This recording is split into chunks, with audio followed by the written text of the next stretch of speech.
Right. So what's happening? What's happening with the transfers, man? IG, bro. Everything is in a standstill after the Gabriel Jesus signing and the whole Rafinha circus. Where are we? Where are we? What are we doing? What's happening, bro? I got you. I got you. So apparently, I came to know that Manchester United. This is just for banter. Manchester United are paying 70. What they've been asked to pay 71 million for Anthony, and Frankie De Jong deal is not happening. They're very wide apart in terms of valuation is concerned. Both the clubs. Chelsea want to hijack. I mean, what is wrong with Chelsea? Do they even have a strategy, or they literally want to go into the transfer market and just will be like holding a gun, hijack like that? Like, what the hell is happening with Chelsea, man? What is the transfer theory? Hijack literally whatever other Premier League clubs are doing and get reject. I mean, go behind a player that wants to go to Barcelona. I don't get this. What's the strategy? The whole Cristiano Ronaldo to Chelsea is materializing. I came to know that 16 million pounds Chelsea are going to bid, and Manchester United, I don't think so. They're going to accept that. So that's a weird prospect. No Serie A club would want to come for Cristiano. Juventus would have, but I don't think so. They'll do it again. And the second part is that Real Madrid will not come back for him again. So I don't know what's going to happen. Let's see. Weird stuffs do keep happening, but first of all, one of the best things that has happened is Henry Jeffcott, who is a fullback, has signed his first professional contract with Arsenal as well. Congratulations to him. That's really cool, isn't it? But let's talk about Bernd Leno. He's officially leaving and he might be joining Fulham because Florian Plettenberg has said that Bernd Leno has reached a verbal agreement with Fulham on a contract until 2025 with an option of a further year. Fulham must now find an agreement with Arsenal, who are demanding around 10 to 11 million pounds for the goalkeeper. Leno is Fulham's number one choice. I'll tell you one thing, Fulham will get a fantastic goalkeeper, man. That is dirt cheap price for Leno, but we can't do anything. 1 year left in his current contract, so I think, yeah. Anyways, George Bird has confirmed goalkeeper Karl Hein and midfielder Fabio Vieira have joined Arsenal's first team in Germany. So that is that. But Gabriel Jesus opened up about a lot of things. He says, in my life, I always liked projects. When Edu came to talk to me, I was so happy with the ideas of the club. The way they wanted to go, the things they want to do, I was pretty sure I would come to Arsenal. But after I talked to Mikel, I was 100% sure. I trust in Arteta. I trust in this big club. I trust in myself and the players as well. There is a lot of talent here. It's a big family. That's really crazy. Also, he says, when you say Arsenal, you mean Thierry Henry. Thierry is unique. He's one of the greatest players ever. But I don't want to be the new Thierry Henry. I want to make myself a name in this club's history, says Gabriel Jesus. Oh my God, I hope he does, man. I really hope he does. Moving on, a live update about Yuri Tielemans. Ben Jacobs says at the lowest end it will be 25 million pounds, at the highest it will be 32 to 33 million pounds. Arsenal's perspective have always been he should be 4 or 5 million cheaper. Tielemans has never been told by Arsenal that the deal is off. The contract has always been maintained. The contact, I'm sorry. I think the Tielemans situation is in Arsenal's hands. If Arsenal bid, Arsenal get Tielemans. Tielemans is sold on an Arsenal move. He's agreed terms. He's been talking to Arsenal through his representatives for the best part of a year.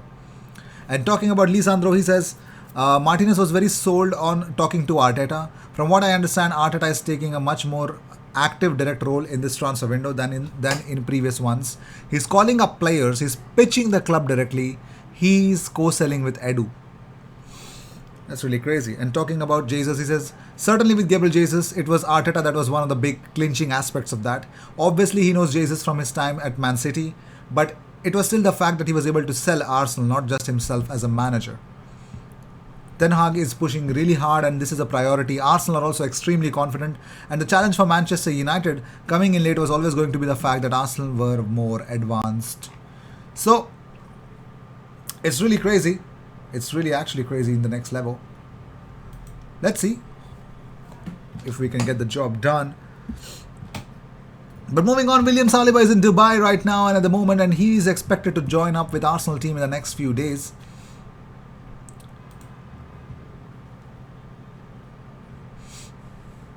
and I think 11th. After 3 days, he'll be joining Arsenal's team. Moving on, Rafinha to Barcelona is imminent. Well, yes, Javi Miguel. Yes, comes from him. And talking about Hector Bellerin, we have an update that Bellerin has rejected all offers and only wants Real Betis, whose sporting director is working to get him for less than 4 million. All other clubs interested in him have started looking at other players. Now, this is coming in from a report from Estadio Deportivo via Rafa Cala. So, let's see where we will end up with. Also, Standard Sport understand a decision on Rafinha's future is expected within 24 hours. There is late Arsenal hope of luring Rafinha to the Emirates Stadium, but Chelsea are frontrunners should Barcelona not come through.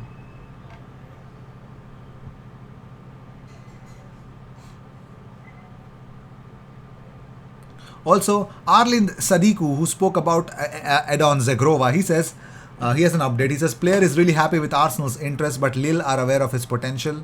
They want him in minimum for a year, than to decide for the future. Lille believes that the 23-year-old has so much room to improve and become world-class player. That would actually be a very good idea. I don't know what Arsenal will decide, whether they will, buy him and send him back. That'd be so weird. But yeah, I think that's the case. That's the way it might go all about. So, let me know what you guys think about it. Should you sign a winger, a backup winger, and send him back out on loan? Should you do that? Well, does it sound good? Does it sound good? I'm sorry. I don't know. But let's talk about Alex Grimaldo. Finally, Arsenal, it looks like there's a report which says that Arsenal could submit an official bid for Alejandro Grimaldo in the coming days. Benfica are willing to sell due to the fact that he's on his final year of his current contract. Arsenal consider him a safe bet. Now, this is actually coming in from Correo de Mania. Also, Record Portugal confirms the news and states that 7.5 million euros should be enough to get a deal done. So, Alejandro Grimaldo, 7.5 million euros. My God, Benfica don't know how to sell their fullbacks, man. Anyways, that is not my concern. That is their problem. But let me know, 7.5 million euros for Alex Grimaldo would be a very good deal. But then the question is, what happens to Lisandro Martinez? Arsenal are weighing up a lot of options on the market. And this is the first market where I'm seeing that they're really, they have a strong hold in terms of getting the players, which is really good.